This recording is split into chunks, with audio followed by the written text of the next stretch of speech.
star.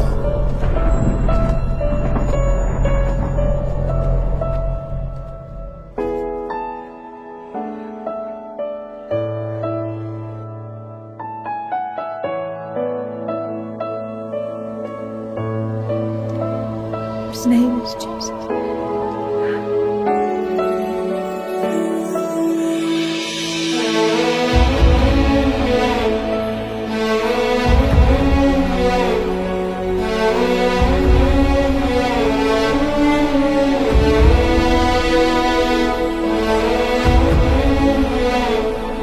You shall turn the hearts of the fathers to the children, and the heart of the children to their fathers.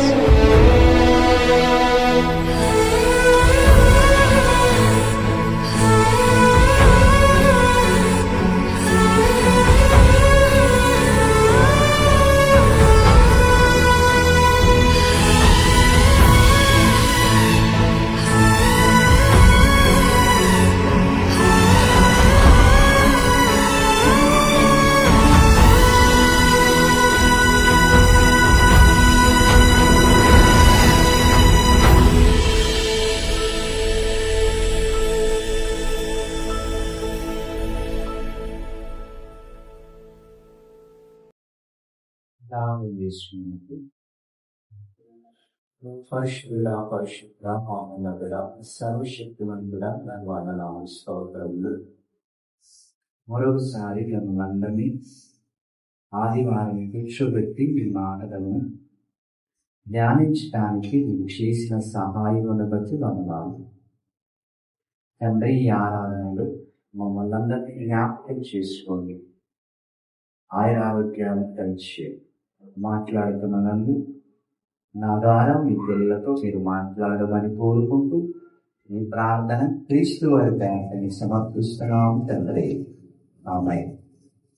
క్రీస్తు వారి ప్రార్థన నేను ప్రార్థనాలి. దేవుని మహాకృపను బట్టి కొంచెం సమర్థించింది. దేవుడు మనకి ఇచ్చిన మరో ఆదివారం దేవుణ్ణి ఆరాధించుకోవడానికి దేవుడు మనకి చేసిన మేలులను బట్టి దేవుడికి వందనాలు కృతజ్ఞతాస్తుతులు చెల్లించేవారుగా మనం ఉండాలి. మరి ఈరోజు దేవుడు మనకి వాక్యముతో ఏమి నేర్పడానికి దేవుడు సిద్ధంగా ఉన్నారు. వాక్యముతో మనం ఏం నేర్చుకోవాలి, మన జీవితాలలో దేవుడు ఏం చూడాలనుకుంటున్నాడో ఇది మనం గ్రహించుకోవాలి. ఫస్ట్ ఆఫ్ ఆల్ గా మన వాక్యంలో ఉంటున్న మన ధ్యానం, వాక్యం పట్ల మనకుంటున్న విశ్వాసం. వాక్యాన్ని ఈరోజు మనం ఎంత గౌరవిస్తాం? వాక్యాన్ని ఎంత గౌరవిస్తామో దేవుడు మనకి నేర్పుతున్నాడు ఈరోజు.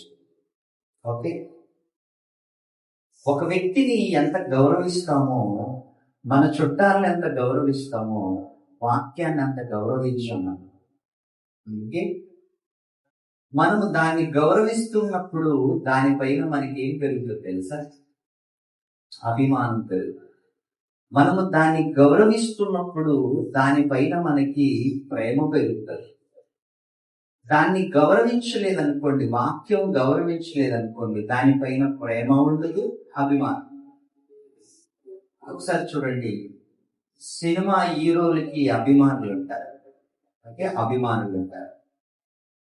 ఆ హీరో సినిమా కోసము ఎంతగా కొట్టుకుంటారో మనకి తెలుసు. కొన్ని సార్లు చచ్చిపోతారు కూడా. ఓకే, కొన్ని సార్లు ఆ ఫోటోలకి ఏమేస్తారు తెలుసా? పాలాభిషేకం చేస్తారు. దేనికి? ఫోటోస్. వాళ్ళ హీరో సినిమా వచ్చిందని ఎంత అభిమానం చూడండి. అభిమానం. ఆ అభిమానము ఆ కోటుకి పాలు అభిషేకం చేసేలా చేసింది ఆ ఫోటోకి. ఎందుకు? మా అభిమానం కదా, మా హీరో. ఒక హీరోని ఎంత ప్రేమిస్తున్నప్పుడు ఆ ఫోటోకి పాలాభిషేకం చేయాలనిపిస్తుంది. అవునే కదా? మీరు ఆలోచించి, ఎప్పుడు మన హీరో సినిమా వచ్చినప్పుడు దానికి పాలాభిషేకం చేయాలనిపిస్తుంది. దాన్ని ఏమంటారు? గౌరవం కదా, రెస్పెక్ట్. మరి దేవుడిని మనము గౌరవిస్తున్నప్పుడు ఆయన రాసిన పుస్తకాన్ని కూడా మనం ఏం చేయాలి? గౌరవిస్తున్నామంటే దాన్ని ఎక్కడ పెడుతున్నాం? అండి? బంగారం ఎక్కడ పెడతాం? లోపల పెడతాం. కొత్త బట్టలు ఎక్కడ పెడతాం? లోపల పెడతాం. బైబిల్ ఎక్కడ పెడతాం? బయట పెడతాం. ఇది మనము బైబిల్కి ఇచ్చే గౌరవం. చూసారు? అంటే మన ఇంట్లో విలువైన వస్తువులు ఎక్కడ ఉంటాయి? లోపల ఉంటాయి. మన ఇంట్లో విలువైన వస్తువులు లోపల ఉంటాయి. మరి బైబిల్ ఎక్కడ ఉంటుంది? బయట ఉంటుంది.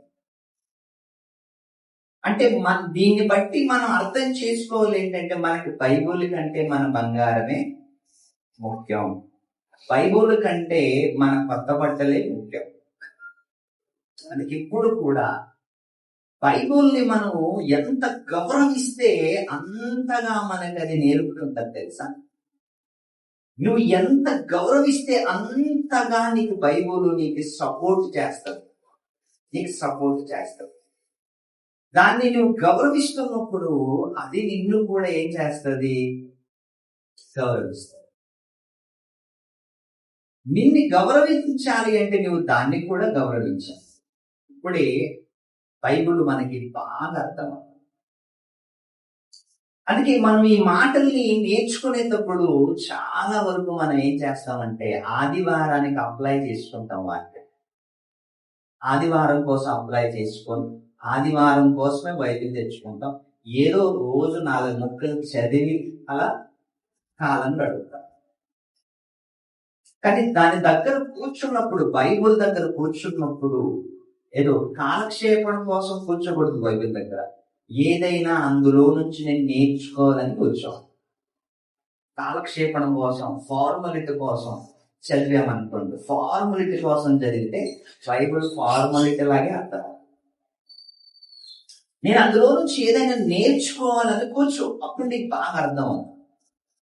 నీకు అందులో నుంచి ఏదైనా నేను నేర్చుకోవాలి ఈరోజు అని కూర్చున్నప్పుడు నీకు బాగా అర్థం అవుతుంది.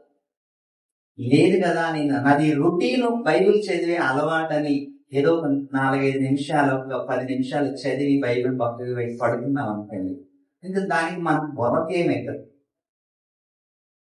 నీ దగ్గర నీకు ఎప్పుడు కూర్చోవాలంటే ఫార్మాలిటీ కోసం కాదు, నేను బైబిల్ నుంచి ఏదో ఒకటి నేర్చుకోవాలని కూర్చో. ఏదో ఒకటి నేర్చుకోవాలని కూర్చో, గ్యారంటీగా నీకు అర్థం. సామెతలు గారు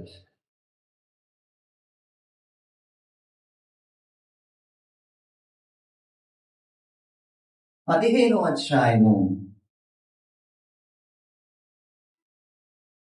22వ వచనాన్ని ఒకసారి బైబిల్లో నుంచి మనం నేర్చుకుంటాం. సామెతల గ్రంథం 15వ అధ్యాయం 22వ వచనం. ఆలోచన చెప్పువారు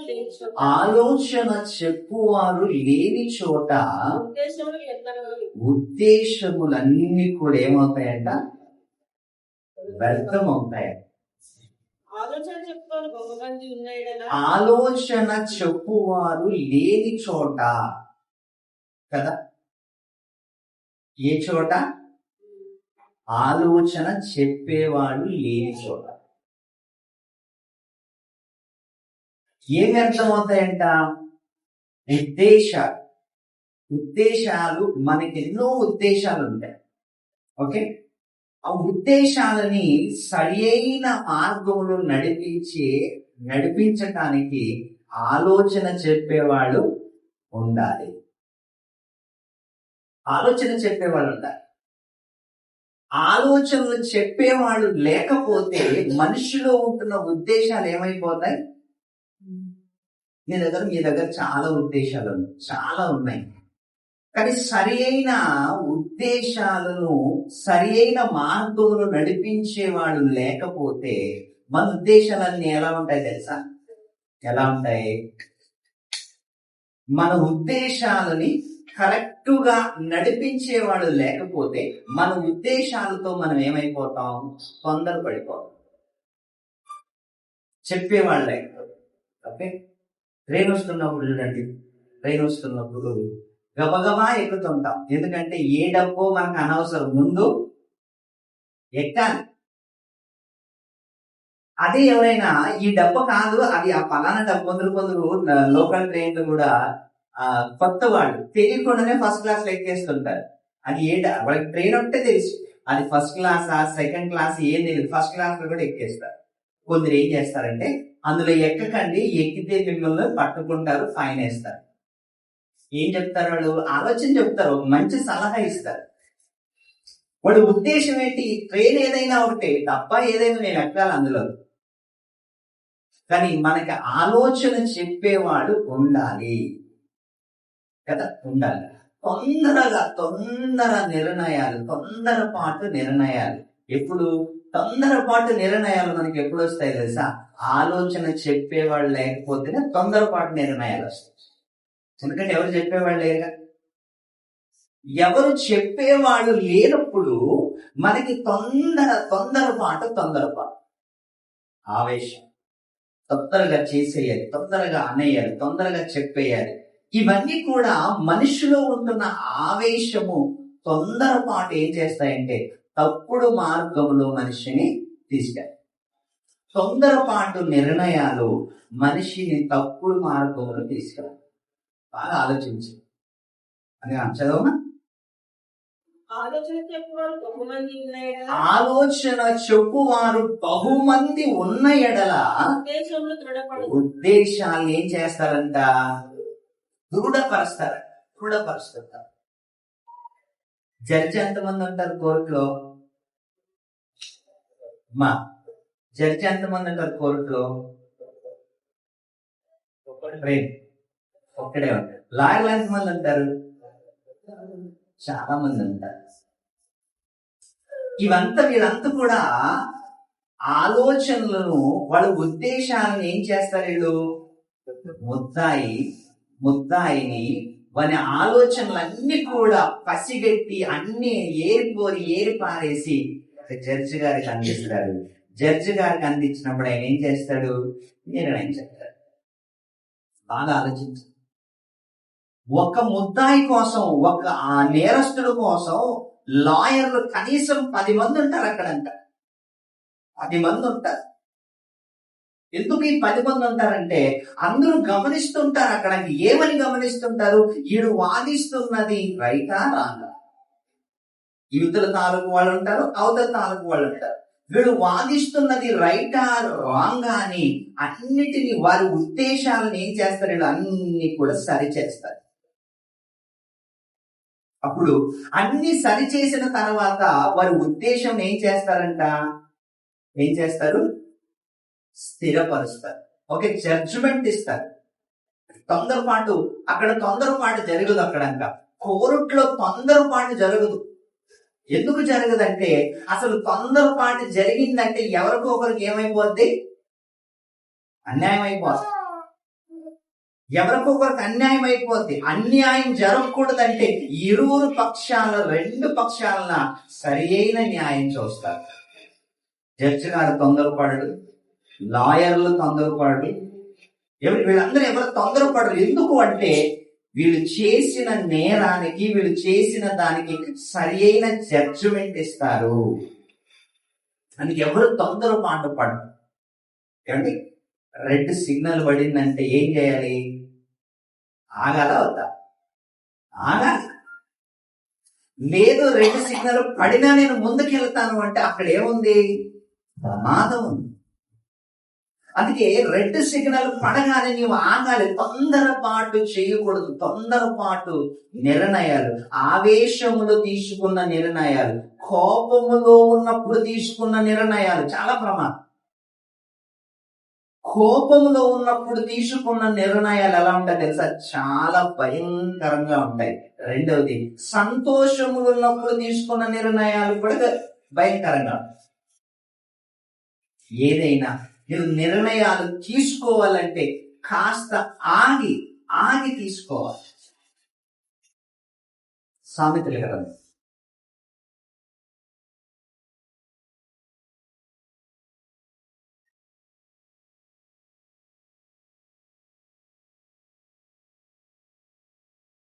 19వ అధ్యాయం 2వ వచనం. 19వ అధ్యాయము 2వ వచనం. ఒకరికి తెలివి లేకుండా మంచిది కాదు. తెలివి ఉండాలి. మనిషికి ఏముండాలి? బుర్ర ఉండాలి, తెలివి ఉండాలి, తెలివితేటలు ఉండాలి, తెలివి ఉండాలి. తెలివి ఉంటేనే మనిషి భవిష్యత్ ముందుకెళ్ళగలడు. తెలివి ఉంటేనే జీవించగలడు. తొందరపడి నడిచేవాడంట. తొందరపడి నడిచేవాడు ఏం చేస్తాడంట? దారి మళ్ళుతాడంట. తొందరగా నడిచేవాడు. మనం కూడా ఒక్కొక్కరు చాలా తొందర చేస్తాం జీవితం. అంటే మన లైఫ్ ని రిస్క్ లోకి వేస్తాం. కొన్నిసార్లు మన జీవితాన్ని ప్రమాదంలోకి మనం నెట్టేస్తాం. బాగా ఆలోచించండి. కొన్నిసార్లు మన జీవితాన్ని మనమే ప్రమాదంలోకి నెట్టేస్తాం. ఎందుకో తెలుసా? తొందరపాటు నిర్ణయాలు. తొందరపాటు. జల్దీ కన్నా కదా క్యా బోల్తే ఇస్కో? జల్దీ.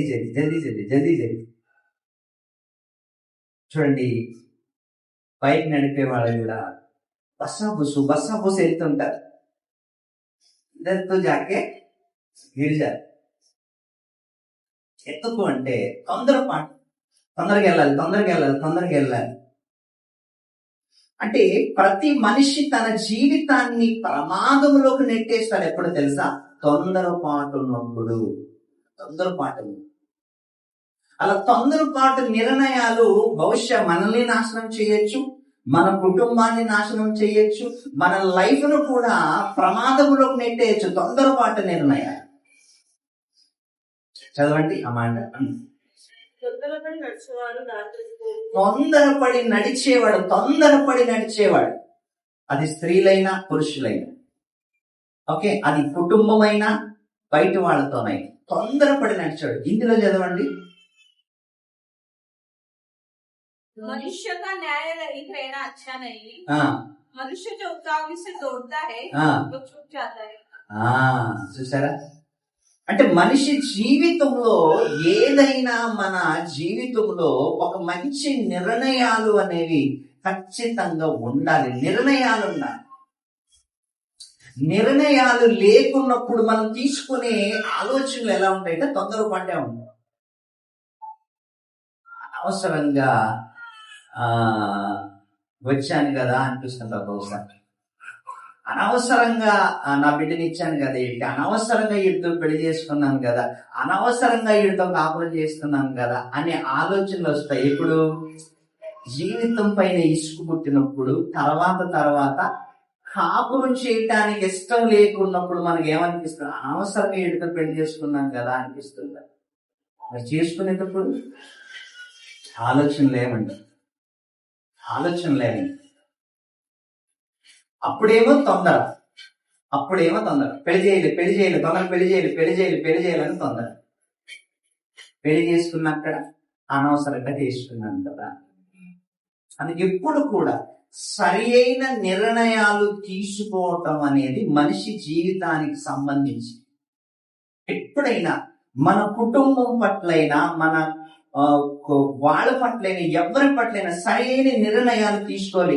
నిర్ణయాలు తీసుకోకపోతే భవిష్యత్తులో మనల్ని మనమే ఎందులోకి నెట్టేసుకుంటాం? ప్రమాదంలోకి నెట్టేసుకుంటాం. ఇది మాత్రం 100% నిజం. 100% నిజం. మనల్ని మనము ప్రమాదంలోకి నెట్టేసుకునేటప్పుడు మనకి ఏం ఆలోచన రాదు. 1-4 సార్లు ఆలోచించాలి. నేను ఈ పని చేస్తే భవిష్యత్తులో నాకు దీనివల్ల ఎటువంటి ప్రమాదం, భవిష్యత్తులో నాకు దీనివల్ల ఏమి లాభం ఉంది అని ఎప్పుడు మనం ఆలోచించం. మనం ఏం చేస్తాం? ఆలోచించకుండా నిర్ణయాలు తీసేసుకుంటాం.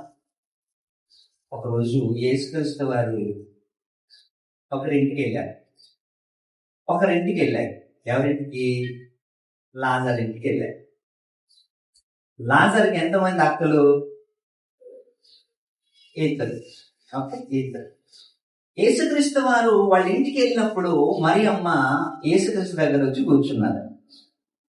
మార్తమ్మ ఎక్కడ ఉన్నది? కిచెన్ లో ఉన్నది. మార్తమ్మ కిచెన్ లో ఉన్నది, మరియమ్మ యేసు పాదాల దగ్గర ఉన్నది. మార్తమ్మ ఏమంటుంది చూడండి. మార్తమ్మ ఏమంటుంది తెలిసి ఏమంటుంది? నేను కిచెన్ లో కష్టపడుతుంటే మరి ఆమెకి చెప్పు ప్రభు అని ఎవరితో అంటుంది? మరి ఏమంటుంది? నేను కిచెన్ లో కష్టపడుతున్నాను. మన వాళ్ళని కూడా కొందరికి అలవాటు ఏంటి తెలుసు? ఎవరైనా గెస్ట్లు వచ్చారనుకోండి, అది చేసి పెట్టాలి, ఇది చేసి పెట్టాలి, ఇది చేసి పెట్టాలి, తొందర. సేవకుడు ఇంటికి వచ్చారంటే కాసేపు కూర్చొని ప్రార్థన చేయించుకొని వాకింగ్ చేయించుకొని తర్వాత వంట చేసుకోవాలి. కానీ మా అత్తమ్మకి అలవాటు ఏంటంటే వాకింగ్ ఫోన్లే ముందా గురుగారికి ఏం పెట్టాలి? ఫుడ్ పెట్టాలి. మరి ఏమనుకుంది? ముందు వాకింగ్ వినాలి. అప్పుడు ఏమంటది? ప్రభువా నేను తొందరపడుతున్నా. అప్పుడు యేసుక్రీస్తు ఏమంటాడు?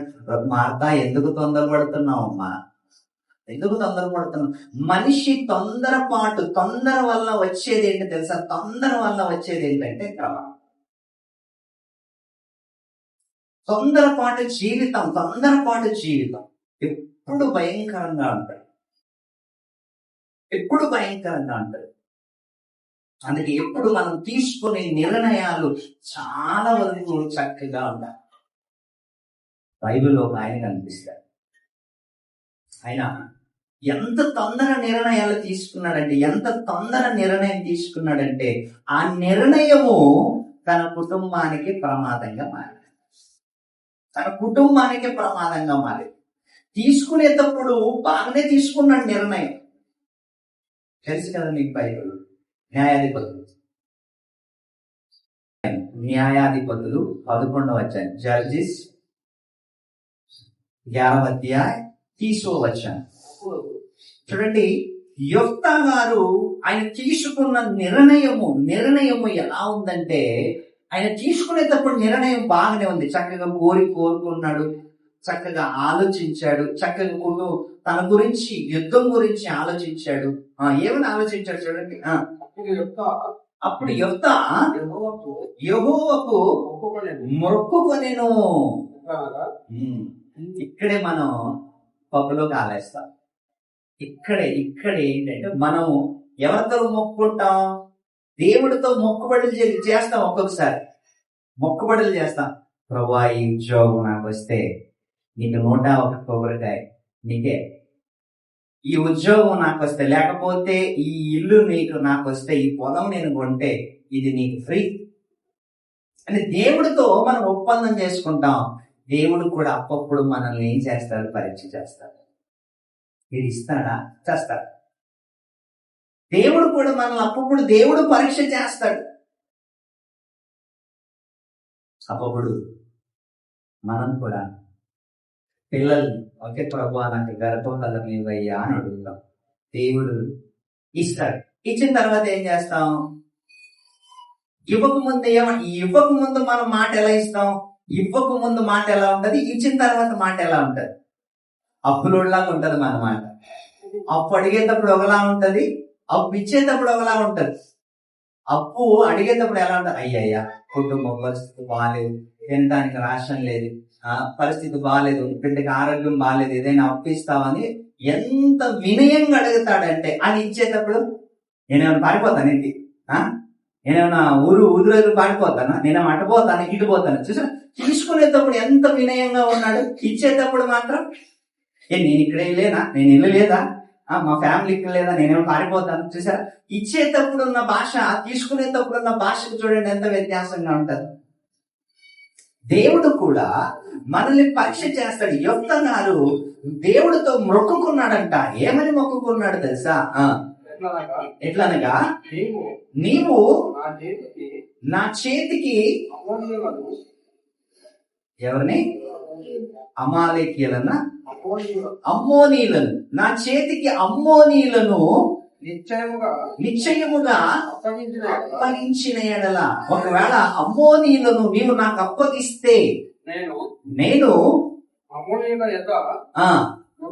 ఉండి క్షేమముగా తిరిగి వచ్చినప్పుడు నన్ను ఎదుర్కొనుటకు నా ఇంటి ద్వారమున బయలుదేరి వచ్చినదేదో అది యెహోవాకు ఏమనుకున్నాడంట, నేను వాళ్ళని జయించి నేను వచ్చేటప్పుడు నా ఇంటి నుంచి ఏదైనా ఫస్ట్ ఇంట్లో నుంచి బయటికి ఏదైనా వచ్చిందనుకో దాన్నే నీకు నేను ఇస్తాను అన్నాడు.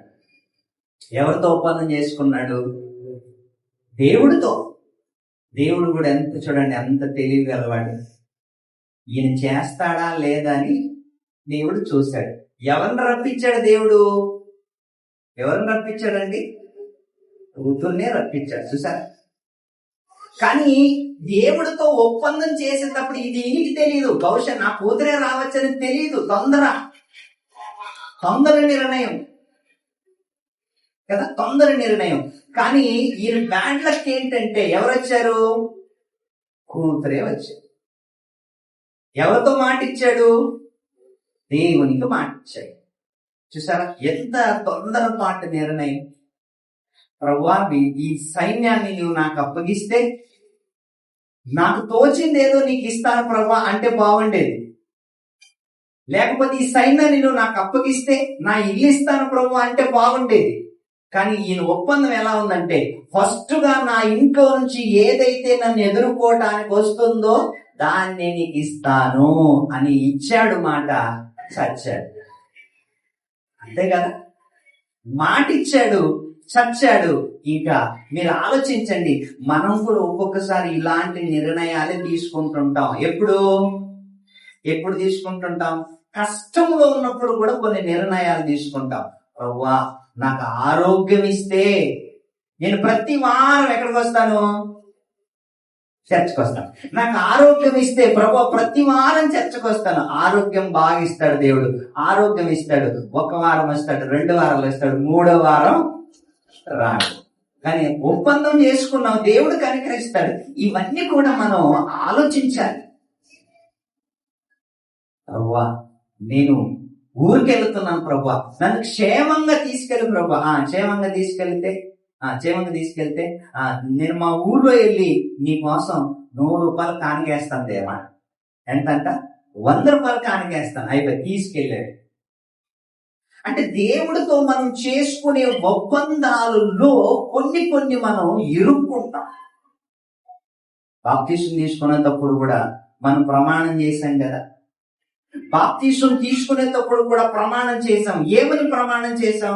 ప్రభువా, కష్టాలు వచ్చినా, ఇబ్బందులు వచ్చినా, ఎవరొచ్చినా, ఏమొచ్చినా, మా కుటుంబము నన్ను వెలివేసిన నిన్ను మాత్రము విడువను ప్రభువా అని ప్రమాణం చేస్తాం.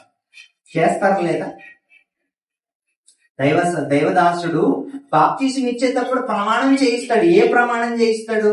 ఏమా కష్టాలు వస్తే దేవుని విడిచిపెడతావా? లేదు పాస్టర్ గారు.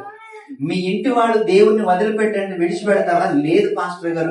ఎన్నో ప్రమాణాలు చేయించి బాప్తిసం ఇస్తారు. కానీ అన్ని ప్రమాణాలు మనం ఏమై చేస్తాం? మర్చిపోయి ఉంటాం. ఎందుకు మర్చిపోయి ఉంటాం? ఆ రోజు చేసిన ప్రమాణాలు మన జీవితాంతం గుర్తుండాలేమో. నేను దేవుడితో ప్రమాణం చేశాను అని మన ప్రమాణాలని ఒక్కసారి గుర్తు చేసుకోవాలి. అందుకే యెఫ్తా గారు దేవుడితో ప్రమాణం చేశాడు. చివరికి కుమార్తె ఎదురొచ్చిన తర్వాత అప్పుడు ఆయన ఏం చేసుకున్నాడంట తెలుసా? యెఫ్తా గారు ఏం చేసుకున్నాడు? బట్టలు చించుకున్నాడంట. యెఫ్తా గారు బట్టలు చించుకున్నాడంట. మరి ఎందుకు చించుకున్నాడు? ఎవరెదురొచ్చారని చించుకున్నాడు? కూతురు ఎదురొచ్చిందంట. ఎదురు రాగానే ఆయన చూసి బట్టలు చించుకున్నాడంట. మరి ముందే దేవుడికి మాట ఇచ్చేటప్పుడు ఆలోచించింటే అయిపోయింది కదా. దేవుడికి ముందు మాట ఇచ్చేటప్పుడే ఆలోచించింటే అయిపోయింది కదా. మాట ఇచ్చిన తర్వాత బట్టలు చించుకున్నాడంట. అయ్యో, నేను ఎంత పని చేశాను, వచ్చింది నా కూతురే. మన జీవితాలలో మన నిర్ణయాలే మనల్ని శ్రమల పాలు చేస్తాయి. మన జీవితాలలో మన నిర్ణయాలే మనల్ని కష్టాల పాలు చేస్తాయి. జీవితంలో మన నిర్ణయాలే మన కుటుంబాలను నాశనం చేస్తాయి. అందుకే ఎప్పుడు కూడా ఒక నిర్ణయం తీసుకునేటప్పుడు, ఏదైనా ఆలోచించేటప్పుడు, అమ్మో ఈ ఆలోచన ప్రమాదకరమైనదా లేకపోతే నాకు మేలు కలిగించేదాన్ని ఎప్పుడైనా మనం ఆలోచించాలి. ఎందుకంటే అది మన జీవితానికి సంబంధించిందిగా ఉంది. మన జీవితానికి సంబంధించి అప్పుడు మనం ఏం చేస్తాం, బాగా లేట్ అయిపోయినప్పుడు ఏం చేస్తామంటే టికెట్ ఏం తీసుకోం, చూద్దాంలే పోయి. కానీ అదే రోజు తీసి ఎప్పుడు పట్టుకోడు, కానీ ఎప్పుడు పట్టుకుంటాడు, అదే రోజే పట్టుకుంటాడు. ఎందుకు అంటే మనం ఏమనుకుంటామంటే ఎలాగైనా వెళ్ళిపోవచ్చుని అనుకుంటాం, కానీ అదే రోజు కరెక్ట్ గా దొరుకుతాం. ఎందుకంటే మన నిర్ణయాలకు ఒక్కసారి ఏమవుతాయి, తప్పుడు నిర్ణయాలుగా ఉంటాయి. మన జీవితాల్లో తప్పుడు నిర్ణయాలుగా ఉంటాయి. కాబట్టి ఎప్పుడు కూడా మనం మన నిర్ణయాలలో ఎలా ఉండాలి, న్యాయమైన నిర్ణయంగా ఉండాలి, నమ్మకమైన నిర్ణయాలుగా మనం తీసుకోవాలి. ఎప్పుడైనా మనం డిసిజన్ తీసుకున్నప్పుడు 10 మందిని అడగాలి, లేకపోతే దేవుణ్ణి అడగాలి. అప్పుడే మన నిర్ణయాలు బాగుంటాయి. సొంత నిర్ణయాలు మన జీవితాన్ని ఏం చేస్తాయి తెలుసా, నాశనం చేస్తాయి. సొంత నిర్ణయాలు మన జీవితాన్ని నాశనం చేస్తాయి. కాబట్టి మన నిర్ణయాలు చాలా జాగ్రత్తగా ఉండాలని కోరుకుంటూ మరికొన్ని